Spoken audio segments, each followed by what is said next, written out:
Bonjour et bienvenue sur No Limit Sécu, le podcast francophone hebdomadaire dédié à la cybersécurité.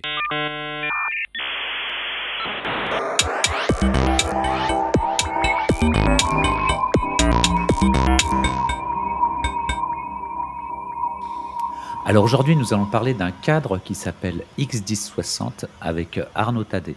Bonjour Arnaud. Bonjour tout le monde. Pour discuter avec lui, les contributeurs No Limit Sécu sont Hervé Schauer. Bonjour. Et Nicolas Ruff. Bonjour. Alors Arnaud, en préambule, est-ce que tu voudrais bien te présenter ? Alors Arnaud Tadei, je travaille pour la société Broadcom, anciennement Symantec, et je passe mon temps à faire deux choses, où je parle au RSSI des grands clients de la boîte, ou l'autre moitié de mon temps, je le passe à la standardisation internationale, notamment l'Union internationale des télécoms, l'UIT, et l'IETF, qui est l'extrême de l'autre côté du spectre, qui est le Internet Engineering Task Force, à me battre sur des questions de TLS. Alors quand on parle de X1060, on parle de quoi ? Alors X1060, c'est un cadre pour la création et l'opération d'un centre de cyberdéfense, un CDC. C'est une norme qui permet à un RSSI et son équipe de fédérer ou d'organiser le service qui va permettre de régler la sécurité de leur organisation. Alors, nous, on connaît un peu l'ISO. On a déjà fait des épisodes sur des normes ISO. Alors, dans les normes ISO, il y a ISO 27035, avec 3 normes qui correspondent peut-être plus ou moins à l'X1060. Mais l'UIT, c'est quoi cet organisme de normalisation, de standardisation, et d'où il sort ? Ok. Alors, l'UIT fait partie des 3 plus vieilles organisations de standardisation de l'histoire au monde, et l'UIT est la plus ancienne. Elle date du 19e siècle. Le T de UIT, ça voulait dire télégraphe et pas télécommunication comme aujourd'hui, et ça a été construit sur le modèle du traité de Dresde entre 4 pays dont 3 n'existent plus. Il y avait l'Autriche, la Bavière, la Prusse et la Saxonie.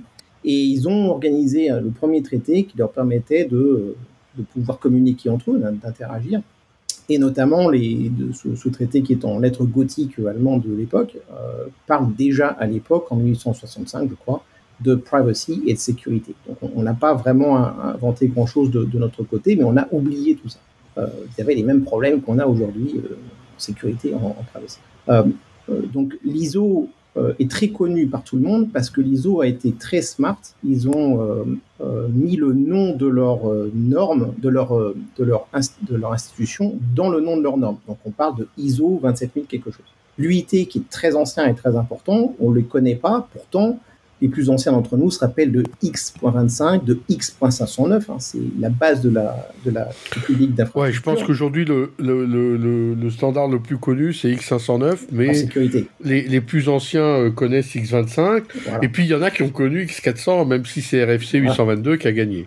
Voilà, donc il y a eu toute une histoire, en fait, entre toutes ces institutions. L'UIT est une agence spécialisée des Nations Unies. Elle a été rattachée aux Nations Unies, je ne me rappelle plus, en 47 ou quelque chose comme ça, donc bien après qu'elle soit née. Et comme l'UIT est possédée par les États, il faut se rappeler qu'avant, c'était quand même les postes et télécommunications, c'était les États, les nations qui possédaient ça avant que tout soit dérégulé.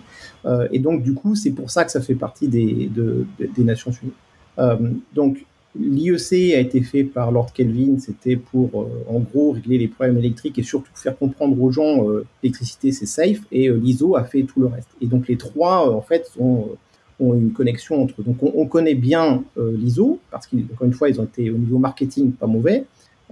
Par contre, l'UIT est très ancien, un rôle extrêmement important encore aujourd'hui, plein de raisons. Par exemple, c'est eux qui règlent les spectres radio, les orbites de satellites, le secteur développement, etc. Oui, mais il y a aussi que c'est pas comparable. Enfin, l'ISO, il normalise tous les secteurs de la société oui. Et pas juste ce qui tourne autour des télécoms. Donc, exactement. La couverture est évidemment pas comparable. Enfin, je veux dire, les préservatifs, c'est normalisé par l'ISO. Donc, non, mais c'est pour donner des exemples qui sortent de nos domaines habituels de discussion. Et alors, pourquoi ça commence toujours par X ? On a vu, ça commence pas par UIT, mais par X. Alors, ça, c'est une question que je ne connais pas la réponse. Ah, ok. Il y a Bon, tout plein de juste, séries. Il y a les séries X, les séries Y, les séries Z, etc. Donc, après, c'est chacun à organiser ça. Puis, c'est X points. C'est pas, faut pas oublier le point est important Ah, aussi. oui, Donc, d'accord. c'est précis. Et donc, la norme X1060, ça parle de l'organisation d'un centre de réponse aux incidents, c'est ça? Et pourquoi ils ont fait cette norme? Alors, Pas exactement. Hervé, je me permets de t'interrompre. Tu parles d'une norme, mais est-ce que c'est une norme? Est-ce que c'est est-ce que c'est une norme ou un standard? Ah oui, bon. Alors, c'est aussi une bonne question. Oui, c'est un cadre, mais c'est un cadre normatif. Donc, effectivement, c'est une norme. Elle définit des choses, elle est prescriptive sur un certain nombre de choses. Ça ne veut pas dire qu'elle est contraignante ou qu'on est obligé de tout faire, mais si on rentre dans cette norme, les mots sont à utiliser comme ils sont prévus par la norme. Donc, c'est une norme. Donc, c'est pas, à savoir, les séries peuvent être, si c'est un X point quelque chose, c'est une norme. Si c'était informatif, par exemple un best practice ou quelque chose, ce serait un technical report, un technical paper, donc c'est TR point quelque chose ou TP point quelque chose. Donc c'est vraiment une norme. C'est une norme et c'est une norme qui définit un cadre. D'accord. Et donc, est-ce qu'on peut avoir une idée du contenu de cette norme? C'est-à-dire, ça va parler de centre opérationnel de cybersécurité, mais alors, qu'est-ce que ça... il faut que je précise quelque chose. Ouais. C'est pas un centre opérationnel et c'est pas un centre d'incident response. C'est ça le truc. C'est de la cyberdéfense. Alors, c'est quoi la différence? C'est de la cyberdéfense. Alors, il y a un contexte. Peut-être je vais expliquer le contexte. Le contexte, c'est qu'il y a plusieurs années de ça, en tout cas, il y a deux groupes qui ont émergé sur le sujet. Il y avait, nous, en tant que société, on avait à l'époque un MSSP, un Managed Security Service Provider. Et en gros, chaque fois qu'on approchait nos clients pour dire, voilà, vous pourriez outsourcer vos services chez nous, à chaque fois, il fallait qu'on pose la question, mais c'est quoi votre SOC, votre Security Operations Center? Et à chaque fois qu'on allait voir un RSSI, alors en anglais on dit un CISO, un Chief Information Security Officer, on avait une réponse différente. Donc un jour on en a eu marre parce que c'était vraiment pénible de devoir à chaque fois recalibrer, réaligner, etc. pour arriver à la fin, au bout du compte, dire finalement ce que vous avez besoin c'est ça. Et on s'est aperçu qu'on était en train de créer sans le savoir un standard industriel pour nous. Et donc, on a proposé de le mettre à la disposition de la communauté. Et notre idée, c'était de dire le SOC ou le CSIRT ou l'incident response, etc., c'est trop opérationnel. C'est justement trop opérationnel. Donc, il fallait qu'on trouve un concept qui soit plus, qui soit plus business et qui soit plus haut niveau dans l'organisation. Et c'est pour ça qu'on l'a appelé Cyber Defense Center.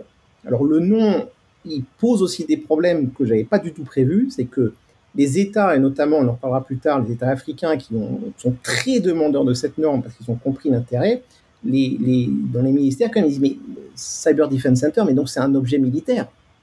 Ça nous a surpris, c'était pas du tout l'intention, mais il y avait aussi une ambiguïté qu'on a malheureusement ou heureusement atteint. Mais toujours est-il que c'est un cadre qui permet, c'est un cadre top-down, qui permet à un RSSI de spécifier son Cyber Defense Center en tant que l'entité qui possède les services qui vont être remplis pour son organisation, pour protéger son organisation. Et ça va bien au-delà du incident response ou de la partie opérationnelle. Donc il fallait qu'on trouve quelque chose qui soit au-dessus du SOC et du CSIRT ou du CERT, etc., sans en les intégrant. Hein. C'est pas une question de dire ces objets-là font pas leur boulot. Non, au contraire, ils font leur boulot très bien. Au contraire, c'est une très bonne base de départ. Mais on s'est aperçu qu'il manquait quelque chose au niveau du leadership exécutif. Et c'est là où on a vraiment concentré notre effort à définir un ensemble le plus complet possible qui permet d'organiser tout le portfolio de services de sécurité pour le RSSI. C'est ça qu'on essaie de faire. Donc on peut dire que ça apporte la gouvernance de ces entités dont tu parles, le CERT, le SOC, etc., des process pour que les choses fonctionnent entre elles, entre le SOC. Oui et non. C'est-à-dire qu'on ne veut pas non plus... le SOC, c'est le SOC. C'est-à-dire que c'est une ambiguïté que l'idée de départ, c'est d'abord d'avoir un langage commun. Ça, c'était le premier point. Est-ce qu'on peut avoir un langage commun à travers toutes ces entités? Alors, c'est quoi le problème qu'il y a derrière, qu'il faut quand même bien comprendre, c'est que j'ai eu à faire ça avec des très grandes multinationales, plus de 40 milliards qui ont exactement ce problème et qui collent aux besoins que résout cette norme à 95%. C'était vraiment fascinant. Leur problème, c'est qu'ils ont plusieurs entités, des SOC, des CERT, des CCERT, etc. Et ça crée des silos. Ça crée du langage qui n'est pas commun. Et quelque part, quand on est un RSSI et qu'on doit faire un report à son, comment vous appelez ça en français, le COMEX, je crois, c'est pas si simple d'expliquer. Non seulement c'est pas si simple d'expliquer, mais quand vous tapez un ransomware et que chaque équipe croit qu'elle est en train de défendre contre le ransomware, en fait, les équipes ne voient pas qu'elles ont un trou dans la raquette au milieu. Et donc, ces incompréhensions ont laissé échapper des gros problèmes. Et là, je parle de ransomware qui ont failli coûter des subsidiaires de cette entité à 1 milliard d'euros ou plus. Hein. Donc, c'est des choses, on parle de choses très, très, très concrètes. Et donc ça a été un des problèmes identifiés par le management, de dire, mais comment on a pu laisser passer ça ? C'est parce que les entités absorbent des différentes parties du service sans vraiment l'adresser de façon complète, avec des problèmes de communication entre eux et avec des problèmes de cycles qui ne sont pas, codifiés correctement au niveau d'une organisation. Donc oui, effectivement, c'est une ombrelle, si je puis dire, qui permet d'absorber l'existant et de faire plus. Alors, c'est une norme qui est utile à quel public ? Exécutif. Qui doit... Alors, c'est pour les dirigeants ? C'est pour les dirigeants. C'est d'abord pour les dirigeants. Mais le langage est adapté aux dirigeants ? Alors, j'espère que oui. En tout cas, c'était l'objectif. Et en tout cas, c'est ce que j'ai pu vérifier, parce que je l'ai alors moi, j'ai rien à vendre. Hein. Ma boîte ne fait plus ça, puisqu'on a vendu nos services MSSP quand Broadcom nous a racheté. Donc moi, j'ai rien de particulier à vendre, mais par contre, je le fais avec grand plaisir quand les exécutifs me demandent. Et j'ai eu plusieurs missions à faire, notamment ces derniers mois, avec des RSSI de très grandes sociétés japonaises, françaises, etc. Et on a pu me voir que c'était... alors, c'est très intéressant parce que non seulement c'est le langage, mais il y a une astuce. C'est que quand on fait un acte comme ça, c'est un acte de leadership. Donc, il faut être capable d'avoir une histoire à raconter à son management, à ses pairs et à ses équipes. Et donc là, ça permet d'avoir une vision commune qu'on peut partager avec un narratif qui marche. Mais non seulement il y a un narratif, mais dans l'histoire, il y a le narratif et ce qu'on appelle le back-to-back agreements avec les entités.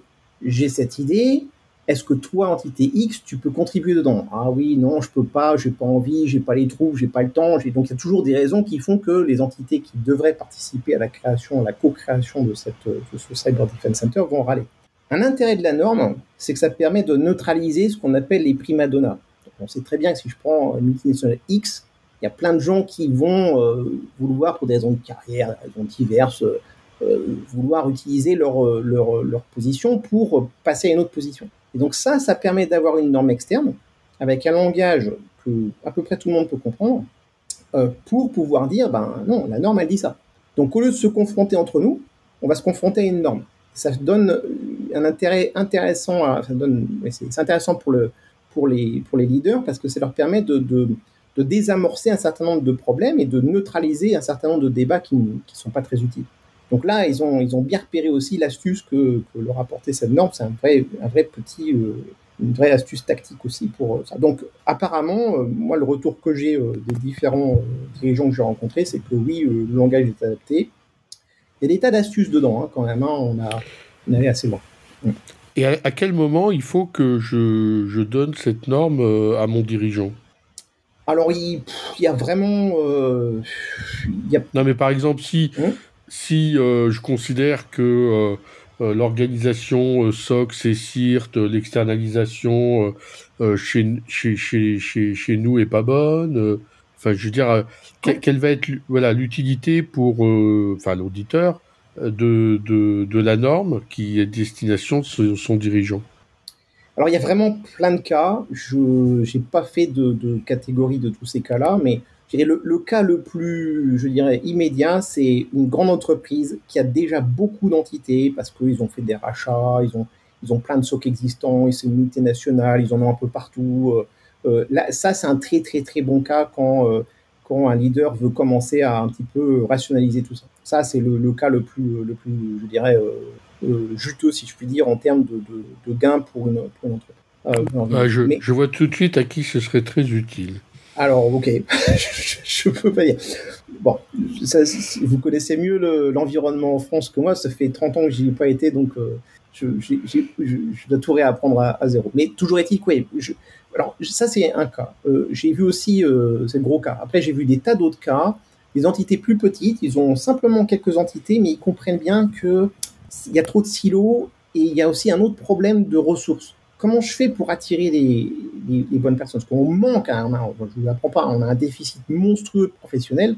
Donc, lever la barre, c'est quand même pas mal. Hein. Ça permet aussi aux gens qu'on veut recruter de dire, bah voilà, on a une mission un petit peu ambitieuse, on veut relever la barre, et donc là, on a besoin de créer quelque chose.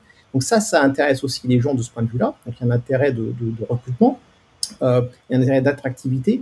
Donc c'est aussi valable pour des entités plus petites et des entités aussi qui simplement veulent se transformer parce qu'ils comprennent bien que voilà le SOC est trop opérationnel, donc là on a des soucis à ce niveau. Donc il y a tout un immense spectre de possibilités là-dedans, mais la chose qui m'a le plus surpris, c'est les États. J'ai vu beaucoup d'États, notamment l'Afrique par exemple, et le monde arabe, qui sont très très friands de cette norme parce que d'abord, eux, ils ont pas la possibilité d'aller dans beaucoup d'organisations de standardisation, mais comme ils possèdent en partie l'UIT, eux, tout ce qui vient de l'UIT, ça les intéresse tout de suite.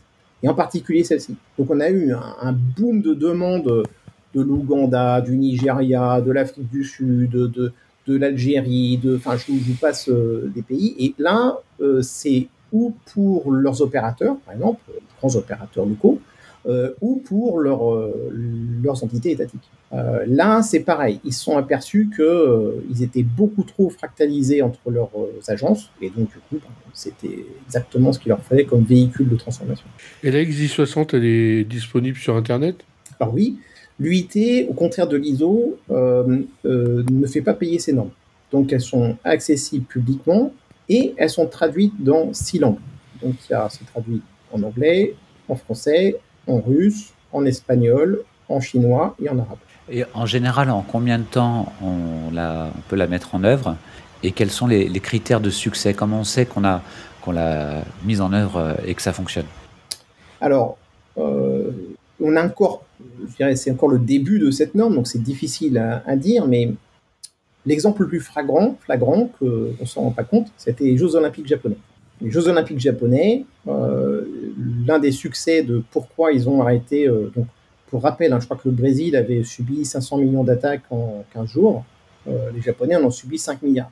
Et en particulier, c'est parce qu'ils ont mis en place toute cette norme-là pour créer un Cyber Defense Center éphémère. C'est-à-dire que là, on était dans un autre bon cas, c'est que là, on part de quelque chose qui a rien. Donc, il faut vraiment construire quelque chose from scratch. Et là, en plus, c'était compliqué parce qu'il y avait beaucoup d'acteurs, tous les sponsors, entre guillemets, des grandes entreprises japonaises qui participaient. Il fallait tous les mettre dans une vision commune. Et donc, c'est ça qu'ils ont utilisé. Alors, pourquoi je parle du Japon? Je peux en reparler peut-être un peu plus tard, mais quand on a développé la norme, au départ, on était 3 de ma société, puis j'étais tout seul, puisqu'on avait vendu notre MSSP. Et grand coup de chance, le Japon, qui était dans la commission 3, dans la question 3 de la commission 17, a observé ce que je faisais. Et ce que je ne savais pas, c'est qu'ils avaient le même problème au niveau du Japon en entier. Avec les 42 plus grosses boîtes du Japon qui sont sous une association qui s'appelle le CRIC et les 20 plus grosses sociétés de sécurité du Japon qui sont dans le SOG, travaillaient sur le même sujet. Et quand ils sont venus à l'UIT, avec le même sujet, on s'est aperçu que, indépendamment les uns des autres, on avait 1% de différence. Donc, réunir les 2 travaux était vraiment extrêmement simple. Moi, j'ai concédé, j'avais 3 macro-process, ils en avaient 8. J'ai dit, bon, on va prendre 8, ça ne dérangeait pas, il n'y avait pas de dogmatisme d'une part et d'autre, on était tous des pragmatistes. Et du coup, on a travaillé ça ensemble, et ensuite, ils ont mis ça en œuvre pour les Jeux Olympiques du Japon. Donc là, voilà, c'est un bel exemple de succès. Et ça a pris combien de temps? Je pense que, si je me rappelle bien, ça a dû prendre une bonne année, je crois, quelque chose comme ça. C'est à peu près ça. Voilà, il faut. Encore une fois, c'est quoi le langage commun, comment on appelle les choses, est-ce que tu as compris ce que tu disais? Ah oui, c'est ça, c'est. Donc c'est toujours pareil. Et puis une fois que c'était parti, c'était assez clair.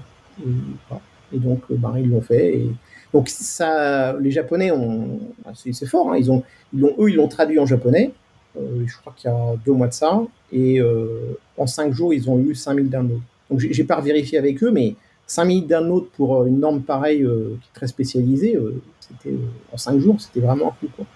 Donc, et du coup, le gouvernement japonais en est tellement fier que le MIC, le ministère de la communication, a sponsorisé leur JP Search, donc le search japonais, pour qu'ils aillent promouvoir X1060, notamment dans les pays en voie de développement et notamment en Afrique. Donc ça va très loin, ça allait jusqu'à l'Africa Search. Moi, j'ai un autre collègue chez Broadcom qui a été un des initiateurs de l'Africa Search et qui promeut ça aussi au niveau du First africain, etc. Il y a un emballage en ce moment. Donc, en Afrique, moi, j'ai des opérateurs qui ont mis en place CDC, qui font des contributions. C'est un autre facteur de succès, c'est qu'ils donnent du feedback de façon formelle à la standardisation.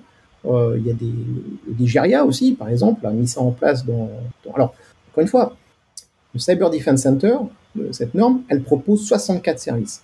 Jamais, à mon avis, personne ne va mettre en place 64 services. C'est un monstre boulot. Et en plus, on a d'autres fenêtres brisées derrière, dont on parlera sur la suite à donner au Cyber Defense Center. Mais sur les 64 services, parfois, les gens, ils veulent faire un service de plus. Et c'est très bien. C'est pas, on ne cherche pas à faire révolutionner le monde. Simplement, ça permet aux gens de voir où ils sont et de se poser la question business de c'est quoi la valeur du service que je vais mettre dans ce Cyber Defense Center pour mon comité exécutif. Ça, c'est beaucoup plus important parce que ça crée un vrai rouage et pas une séparation entre le executive floor qui pense certaines choses et puis derrière, l'exécution, c'est complètement à l'orthogonale de ce qu'ils pensent, avec des grosses surprises quand les gars doivent faire leur reporting au COMEX. Et donc, alors, quels sont à la fin les bénéfices pour le COMEX ?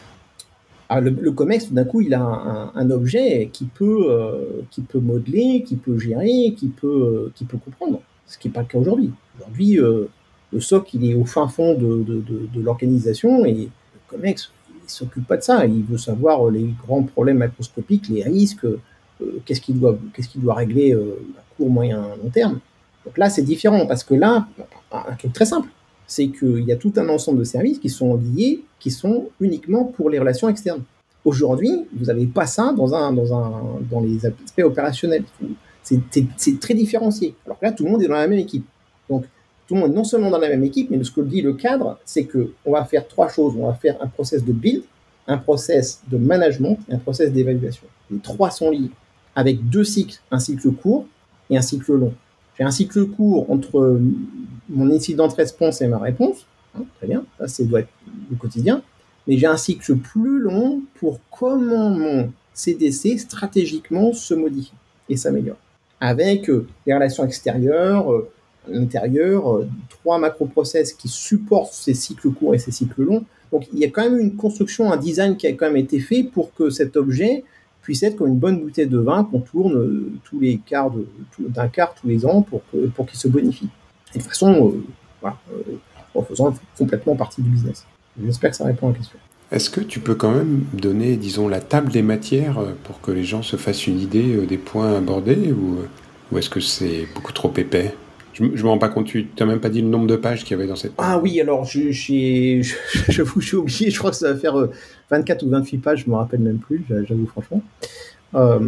Mais en gros, de tête, parce que comme travaillé 3 ans dessus, donc en gros, ça va d'abord définir ce que c'est. Donc il y a une définition du Cyber Defense Center, et le premier diagramme, c'est le diagramme qui montre les objets au plus haut niveau. Le RSSI dans son contexte, le Cyber Defense Center, les équipes de sécurité, le catalogue de services et les relations entre ces 6 dimensions, les politiques. Ça, c'est le premier. Après, on va décrire essentiellement les 3 grands processus qui sont définis dedans, le processus de construction, le processus de gestion, le processus d'évaluation et la boucle qu'ils font ensemble.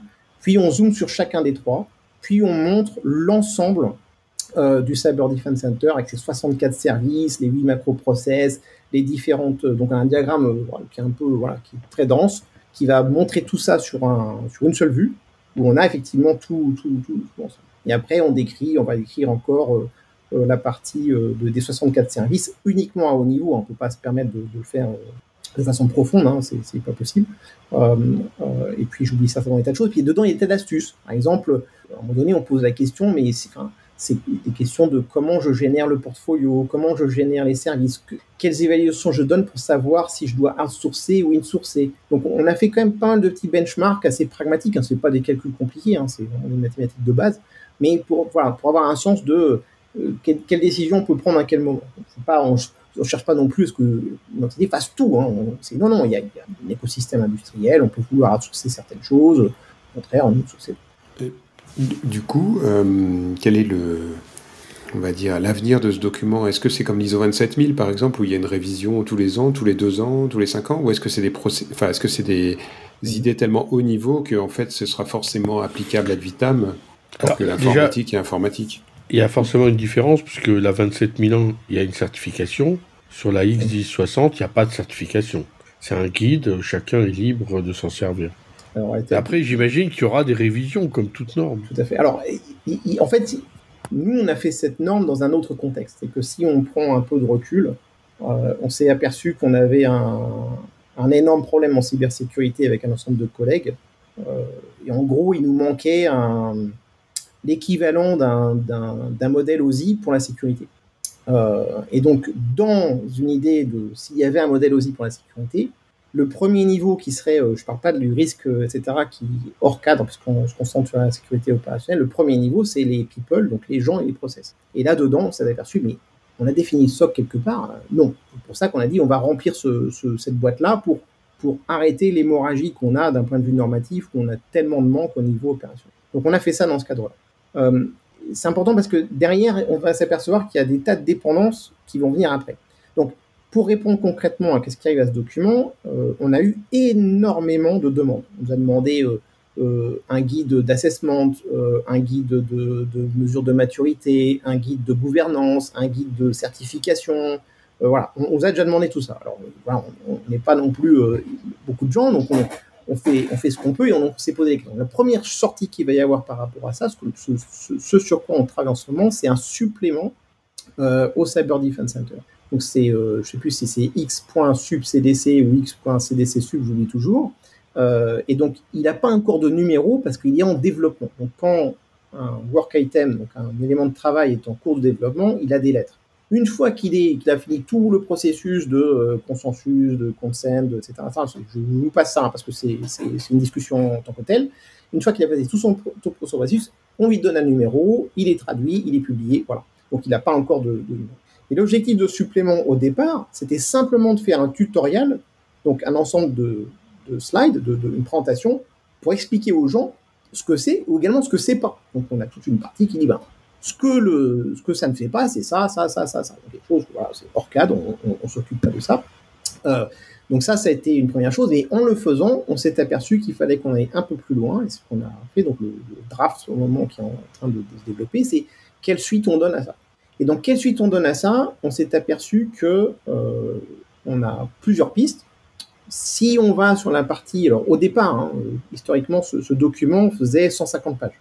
Parce que dedans, j'avais mis toute la partie comment on fait un assessment, c'est quoi les notions de maturité, suivant où on est dans ce genre de service, c'est quoi ma next step en tant qu'entité. On avait vraiment fait, et on s'est dit non, c'est pas possible, c'est trop. Donc on a enlevé tout ça pour se concentrer et garder un scope précis. Alors voilà, j'ai aussi des petits problèmes, j'ai trop de choses dans ma tête, donc c'est les autres qui m'aident à simplifier. Ça c'est une chose. Les problèmes qu'on a, c'est que pour pouvoir donner une suite, il faut qu'on ait un cadre du cadre. Et c'est là où le modèle OSI, il arrive. C'est-à-dire il nous manque une fondation commune. Surtout, je ne veux pas entendre le terme Zero Trust ou d'autres. C'est pas ça. Tous ces termes-là sont très utiles. Mais quand on gratte ce qu'il y a derrière, on s'aperçoit qu'on est obligé de remonter l'histoire de « Ah oui, alors je parle de Mesh, non, je parle de SSE, non, je parle de SASE, non, je parle de Zero Trust, non, je parle de Beyond Corp, non. » Et on arrive jusqu'à X.800. C'est-à-dire que je n'ai pas trouvé de fondation de sécurité depuis X.800 qui est quand même de 1991. Donc on a un petit problème. C'est que comme on n'a pas de cadre, on ne sait pas poser les éléments les uns par rapport aux autres. Alors l'ISO est mieux équipé que l'UIT par rapport à ça, je peux en convenir, mais globalement, on n'a pas de consensus international sur le truc. Alors que X800 est une norme jumelée avec l'ISO.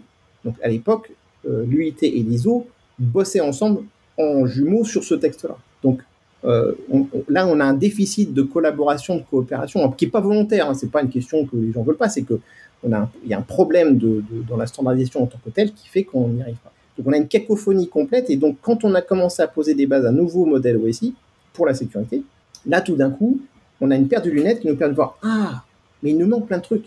Et en faisant il nous manque plein de trucs, on commence à voir quelles sont les pistes qu'on pourrait suivre pour avancer aux prochaines étapes. Donc il y en a une qui est sur l'assessment, mais l'assessment veut dire qu'il faut qu'on fasse une mesure.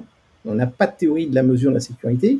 Donc chacun a son score de sécurité, son score de risque. On n'a pas c'est pas comme en physique. En physique, on a la température, c'est universel pour tout le monde. Alors, on a différentes unités, mais on a le concept de température, il est unique.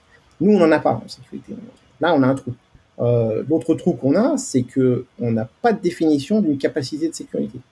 Donc, si je veux implémenter un service et que je fais une fiche du service, dans la fiche du service, il va falloir que je dise, c'est quoi le SLA, c'est quoi qu'il doit faire exactement dans le détail, c'est quoi les jobs qu'il faut pour faire ce service, c'est quoi les capacités de sécurité dont j'ai besoin. Et bien là, il nous manque tout plein de termes. Donc, on essaye de travailler sur cette partie-là pour montrer ce qu'on doit faire. Moi, ce que j'aimerais, par exemple, c'est que les contributeurs me disent, voilà, dans mon organisation, le template, la fiche qui décrit le service, les métadonnées, c'est celle-là. Et voilà comment on le définit. Donc, plus j'en aurai, plus je pourrais commencer à voir comment je peux organiser la next step sur la partie implémentation de la norme. Bon, ça va être quand même costaud. Mais c'est ça. Donc, on montre les différentes pistes pour pouvoir avancer sur la suite. Parce que, encore une fois, le Cyber Defense Center, c'est qu'une facette de cet objet qu'on essaie de voir à travers des couches, comme les couches OSI pour le réseau. Je ne sais pas si j'ai été clair, mais on essaie de travailler sur ce modèle. Tu parles de contributeurs. Est-ce que chacun peut contribuer librement? Alors, non. Malheureusement, non. Il y a quand même des exceptions. Mais normalement, pour être contributeur, il faut être membre de l'UIT. Et il y a plusieurs types de membership. Ça, c'est un autre gros problème. C'est l'engagement de l'industrie. Donc, c'est pas simple. Parce qu'il faut payer, il faut passer dans une administration. Enfin, c'est le processus d'enregistrement est pas simple du tout. Par contre, ce que on essaye de faire, c'est d'avoir un modèle de invited experts. Donc, c'est des experts qu'on peut inviter au moins dans nos réunions de travail de la question 3. Donc, alors, pour expliquer, c'est très hiérarchique à l'UIT, c'est assez militaire. C'est normal parce que c'était possédé par les États, donc c'est codifié par des résolutions des Nations Unies. Autre chapitre dont je pourrais vous parler une autre fois, parce que je fais partie de la délégation du Royaume-Uni, paradoxalement, en tant que franco-suisse, dans une boîte américaine. Ça fait pas bon genre, mais c'est comme ça. Et donc, il y a toute une mécanique qui fait qu'on en arrive là. Mais toujours est-il que l'UIT, c'est 3 secteurs. Il y a le secteur radio qui s'occupe des orbites de satellites et des specs. C'est un gros secteur, c'est pas le sujet aujourd'hui. Il y a le secteur des pays en voie de développement pour aider les pays en voie de développement à pouvoir raccourcir le gap qu'ils ont sur le sujet. Et il y a le secteur T, qui est le secteur de la standardisation. Donc, dans le secteur T, il y a ce qu'on appelle des commissions d'études. Il y en a une qui s'appelle la 17, qui s'occupe de la sécurité. Et dans la 17, il y a des questions, il y en a 15, dont une, la question 3, et c'est là que le travail se fait. Donc, voilà, c'est UIT, UITT, 17, donc commission d'études 17, c'est même Working Party 3, et dans Working Party 3, il y a... et donc là, il y a un groupe d'experts qui travaille, une rapporteure qui est fantastique, qui est japonaise, grâce à elle, qu'elle a réussi à faire comprendre à son pays de venir, Mio Naganuma. Et voilà, là, on fait le travail. Donc là, on a des rapporteurs group meeting. Je crois que le prochain, c'est je ne me rappelle plus, le 13-14 juin, dans lequel on va préparer nos drafts pour la prochaine grosse réunion de la commission d'études qui aura lieu en Corée à la fin du mois d'août pour 2 semaines. Et sinon, la partie plus courte, c'est si les auditeurs veulent, contactez-moi et puis moi je fais un groupe ad hoc et puis on échange et puis moi après je peux présenter les vues, je fais ça aussi. Mais là, ce que tu cherches, c'est plutôt des gens qui lisent, utilisent et fassent parler de la norme plutôt que des contributeurs. Je cherche les deux en fait. Je pense que je dirais, encore une fois, on est trop peu nombreux en cybersécurité, comme vous le savez, de toute façon. Donc, moi, toutes les... on est 200 000. Hein. Pardon ? On est 200 000. En France, tu veux dire ? Oui. Alors, je savais même pas. Tu vois. Oui, mais, donc économiquement, on commence à peser sérieusement. Alors, oui, non, je m'exprime mal. Ce que j'entends, c'est qu'on a un gros déficit. C'est qu'on est 200 000 en France, mais on devrait être beaucoup plus. C'est ça mon problème. On a aussi no time, no power, no money. C'est-à-dire qu'on n'a pas le temps de contribuer aux normes.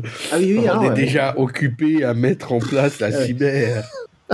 Ouais, je comprends. Donc, ce que je fais, c'est quasiment luxueux. Ouais, non, mais bon, voilà, j'ai eu aussi une histoire personnelle qui a fait que je suis arrivé là complètement par hasard il y a 6 ans sur le sujet. Et donc, j'ai découvert ça et je suis tombé dedans comme un certain Gaulois, quoi. Voilà. Mais non, mais par contre, oui, sur le fond, toute âme de bonne volonté qui s'intéresse au sujet est bienvenue, que ce soit pour promouvoir, que ce soit pour contribuer, que ce soit pour aider d'une façon ou d'une autre, des tas de façons d'aider. Ok, Arnaud, est-ce que tu voudrais apporter le mot de la fin ? On est déjà à la fin. J'ai pas vu le temps passer. Non, écoutez, voilà, je pense que c'est, pour rester sur cette norme-là, c'est une norme qui a été faite dans un but précis pour permettre aux dirigeants exécutifs de la sécurité d'avoir un instrument qu'ils peuvent mettre en place à leur niveau, en mode top-down, volontairement. C'est pas volontairement, c'était fait pour ça. Pour les expériences que personnellement j'ai eues, ça rentre parfaitement dans les besoins de ces dirigeants. Donc voilà, simplement intéressez-vous-y et puis si ça vous permet d'avancer, fantastique. Je pense que c'est une norme qui est pas mal. Elle cherche pas à faire plus que ce qu'elle fait, mais on y a mis du cœur. Bon, bien Arnaud, merci beaucoup d'avoir accepté notre invitation. Merci aux contributeurs. Chers auditeurs, nous espérons que cet épisode vous aura intéressé et nous rendez-vous la semaine prochaine pour un nouveau podcast. Au revoir. Merci beaucoup.